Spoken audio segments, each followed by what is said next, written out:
Hi everybody, today I want to start our talk of hypothesis testing for two samples with a quick introduction. Hypothesis testing for two samples helps compare two populations effectively. It's crucial in fields like medical research for drug effectiveness. We can analyze both means and proportions in two sample tests.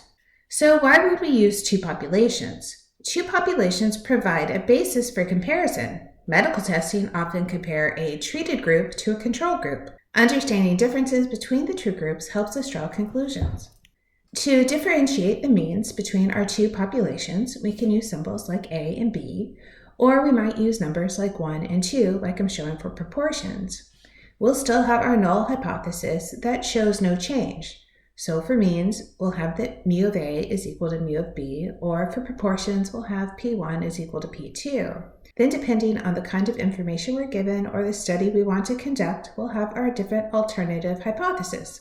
That might look like mu of A is greater than mu of B, or mu of A is less than mu of B, or maybe mu of A is not equal to mu of B.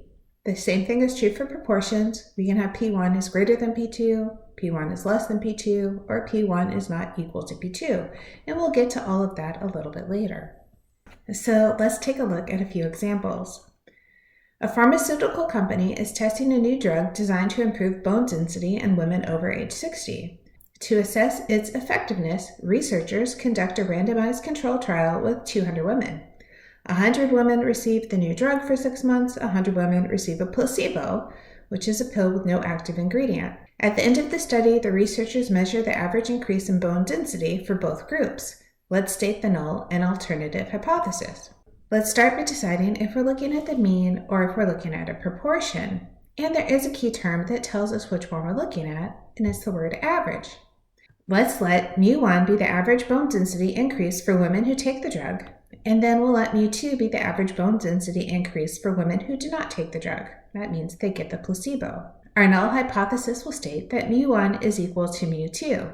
Then, because we're trying to show that the drug is effective and increases bone density, our alternative hypothesis will be that mu1 is greater than mu2.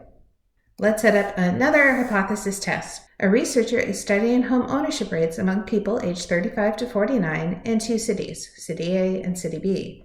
A random sample of 35 to 49-year-olds from each city found that 290 of 600 individuals that live in City A own a home. In City B, 310 of 500 individuals own their home.